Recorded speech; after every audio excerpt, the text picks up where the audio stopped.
두부를 먹었더니 척추 협착이 완치가 되었다. 이런 게 떠돌고 있는데 이게 근거가 있나요? 전혀 없죠. 얼음을 목욕을 해라. 냉탕에 들어가라. 이런 낭설도 있는데 그거는 전혀 관계없는, 그거는 100% 낭설입니다.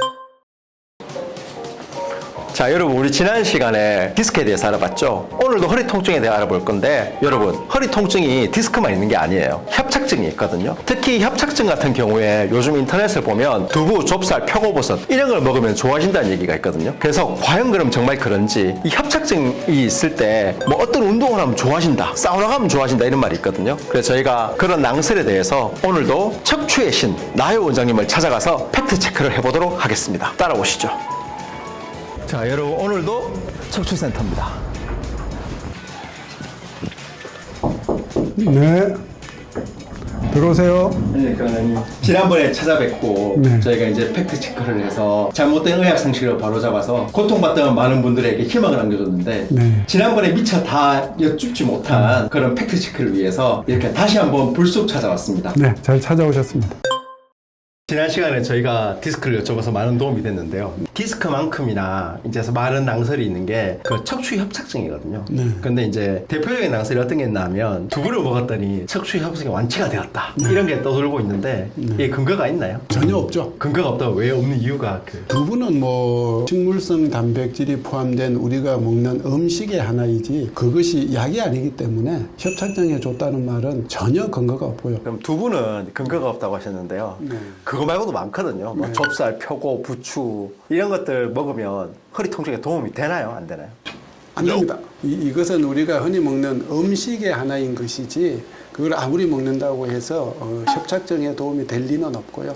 그냥 건강한 식단의 일부일 따름입니다. 건강기능식품에도 안 들어가고 보조식품에도 안 들어가고 더구나 약이라고 할 수 없는 그냥 일반 음식입니다. 협착증은 뭐 말씀드리자면 그 몸에서 신경이 지나가는 통로, 뼈 안에 있는데 그 통로가 좁아지는 나이에 따른 퇴행성 질환이기 때문에 통로가 좁아진 거는 넓혀줘야지 치료가 되는 것이지 물론 어느 정도 좁아졌을 때는 약으로 이제 많이 완화가 되고 척추의 구조를 보면은 척추는 뼈와 디스크, 뼈 디스크 이렇게 되어 있고 그 사이에 신경이 안으로 지나가는데 신경이 안으로 지나가는 이유는 뼈가 신경을 보호하기 위해서 신경 줄기와 뿌리가 이렇게 지나가고 이렇게 예를 들면 나오면 디스크인데 협착증은 디스크와 달리 나이에 따라서 이 지나가는 통로 자체가 좁아지는데 그 좁아지는 이유는 주로 관절이 커지고 또 황색인대가 두꺼워져서 통로가 좁아지는 거죠. 그런데 이 척추관이 좁아지는 거를 협착되었다 해서 협착증인데 조물주가 만들 때 우리의 신경이 지나가는 통로가 어릴 때 젊었을 때까지는 2~3배 충분한 공간을 확보하고 있습니다. 그러다 나이가 들다가 점점점 좁아져서 이제 신경이 좀 눌리기 시작해서 한계 상황에 봉착하면 즉 신경이 본격적으로 눌리면 팔이 저리고 다리가 저리고 땡기고 아픈 즉 방사통이라는 증상이 나타날 때 비로소 협착증이라는 말을 갖다 붙일 수가 있습니다. 그럼 디스크하고 협착증은 정확히 어떻게 다른지? 한마디로 말해서 디스크는 몸체 사이에 있는 물렁뼈이니까 이 물렁뼈가 튀어나오는 거를 디스크라고 하고요. 그거로 인해서 증상이 나오는 게 주되면은 디스크라고 주간판 탈출증이라고 얘기하고 그거 말고 주로 이 지나가는 통로 자체가 좁거나 뒤쪽에 있는 아까 말씀드린 이 뒤쪽에 후관절과 뒤쪽에 있는 황색인대가 두꺼워져서 나이가 들면 두꺼워집니다. 관절도 커집니다. 그래서 통로가 좁아지는 것을 협착증이라고 하는 거죠. 그래서 하나는 주로 나이 드신 분들한테 주로 나타나고 디스크는 젊은이들한테 급작스럽게 나타나는데 물론 나이 드신 분들도 디스크가 급작스럽게 튀어나올 수 있는데 협착증은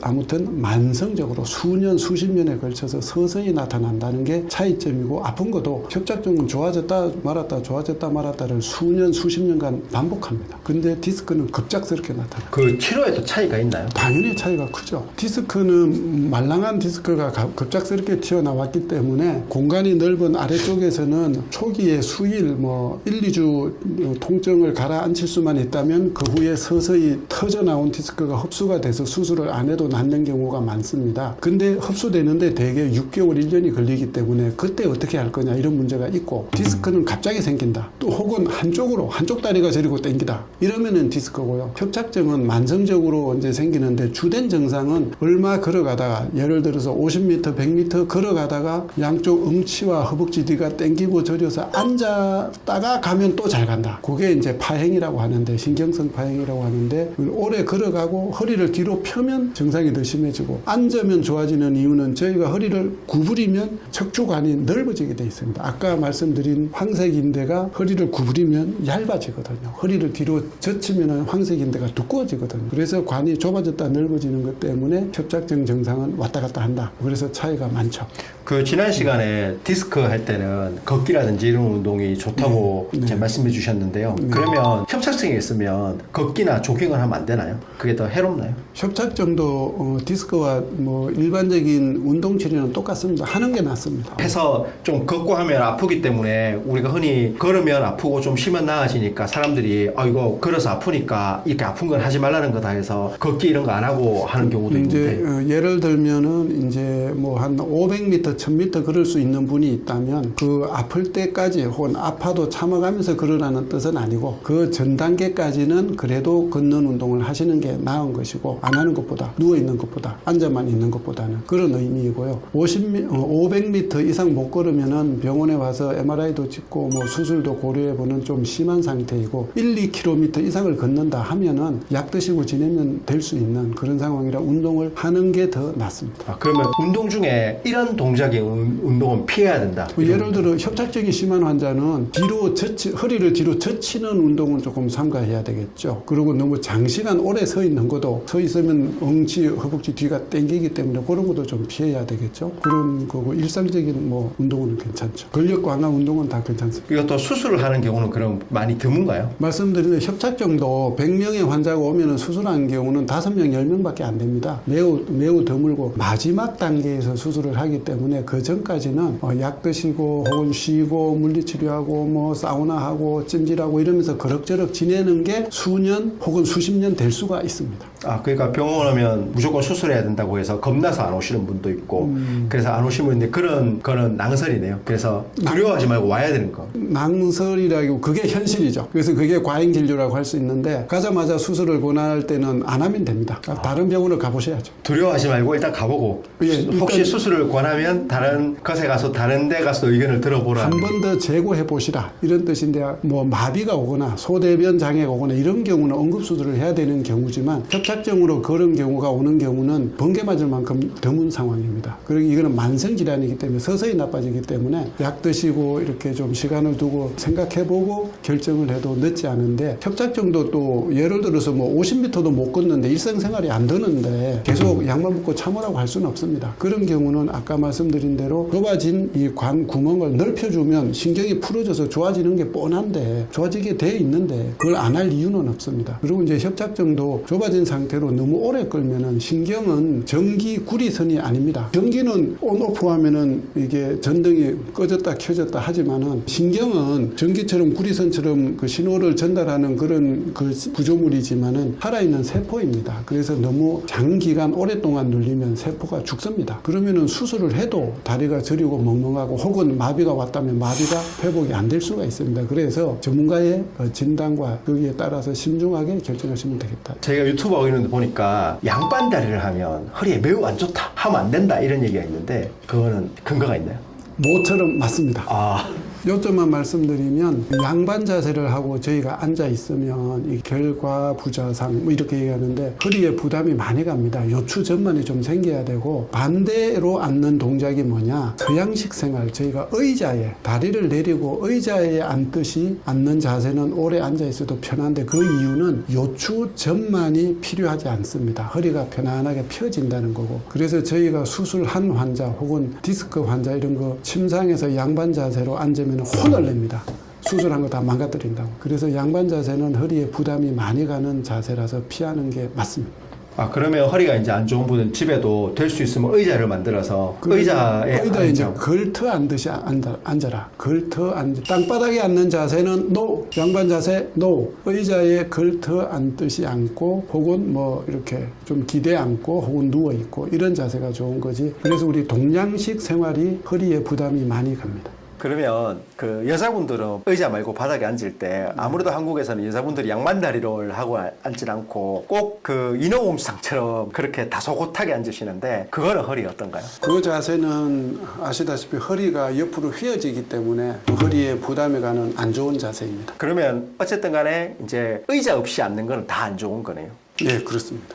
이렇게 허리에 부담이 간다, 뭐 이런 표현이 맞고, 건강한 사람은 괜찮고 또 장시간 앉지 않는다면 괜찮겠지만, 장시간 혹은 허리가 아픈 분들, 이런 분들은 그런 자세를 피하는 게 상책이다, 이런 표현이 맞을 것 같습니다. 협착증 있는 분들 중에 사우나 하면 좋다는 분들이 있던데요. 그 사우나 하는 게 의미가 있나요? 그거는 일리가 있습니다. 맞습니다. 저희가 이제 신경통이라는 거는 우리가 다 경험을 해보지만 추우면은 악화됩니다. 더 저리고 더 아프고, 그리고 따뜻한 지방 남쪽 나라로 가면은 다 완화되고 좋아지는데, 신경도 단백질이라서 그런지 몰라도 따뜻해지고 이러면은 통증이 완화되는 거는 우리 동물, 생물의 모든 그 반응이 그러합니다. 그래서 허리가 많이 아플 때 찜질을 하거나 따뜻한 사우나에 들어가 있으면 통증이 상당히 완화되는 거는 우리가 일상생활에서 체험할 수 있습니다. 아, 오히려 반대로 이제 인터넷에서는 얼음을 목욕을 해라, 냉탕에 들어가라 이런 낭설도 있는데, 그러면 그거보다는 사우나가 나은 건가요? 신경통이나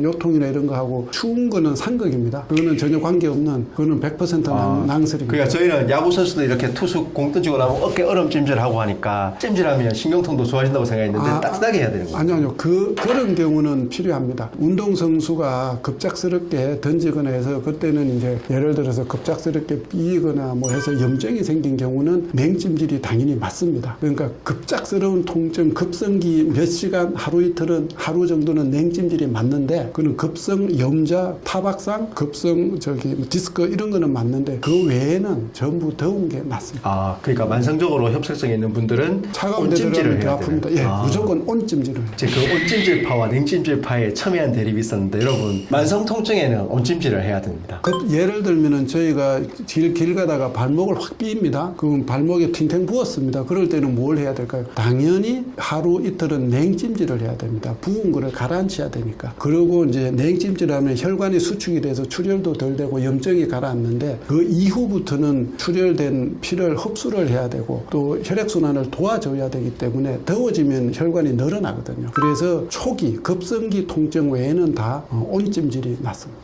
되게 도움이 되는 말씀해 주신 것 같습니다. 저희가 늘 냉찜질, 온찜질이 헷갈렸는데, 금방 다친 거는 얼음, 계속 아픈 거는 사우나. 여러분 이렇게 이제 낭설을 정리하면 될 것 같습니다. 이 문제에 대해서.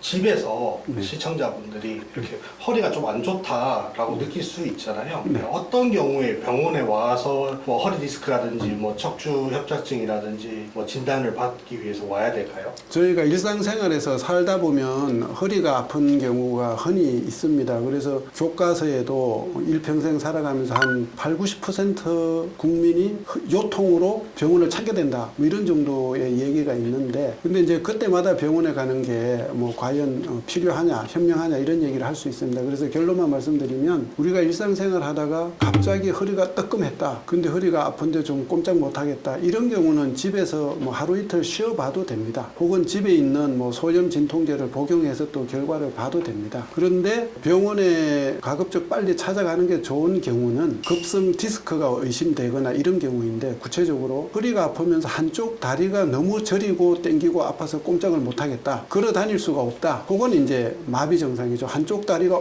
다리에 힘이 안 들어가네, 발가락이 안 올라가네, 이런 경우, 혹은 가장 심각한 경우에는 소대변이 좀 실금이 생기네, 좀 이상한데 회원부가 뜨끈뜨끈하고 감각이 둔하네, 이렇게 되면은 병원을 바로 가셔야 되는데, 그 외에 이제 갑자기 생긴 통증은 좀 지켜봐도 됩니다. 그러니까 감각 이상이나 근력 저하가 있거나 아니면 대소변을 못 가리면 무조건 빨리 와야 되는 거네요. 그거는 매우 심각하죠. 그게 이제 우리가 흔히 말하는 마미증후군, 말총증후군이라고 해서 그럴 때는 소대변 장애가 생기면서 다리가 저리고 마비 증상이 오는 경우는 디스크가 엄청나게 크게 터져 나와서 신경을 통째로 누르는 경우예요. 그런 경우는 수술을 조금만 늦게 하면 이 소대변 장애가 회복이 안 되는 경우가 허다합니다. 그러면은 평생 소대변 장애를 갖고 살아가야 돼요. 그래서 그런 경우가 있기 때문에 그래서 또 좀 조심해야 돼요. 그런데 그러면 이게 MRI를 꼭 찍어야 되나요? 협착증 아직 진단을 안 받았는데 허리가 아프면 예, 한마디로 말해서 환자의 정상의 정도로 협착증의 정도를 가늠하기가 좀 전문가도 어렵습니다. 왜냐하면은 영상에서 MRI에서 협착증의 정도와 환자가 불편해하는 정도가 비례하는 경우가 의외로 많지가 않습니다. 조금 뭐 협착증 증상이 나고 양쪽 엉치가 아프고 다리 엉치 뒤가 당기고 이런 게 수개월, 뭐 수년 지속이 된다고 하면 MRI를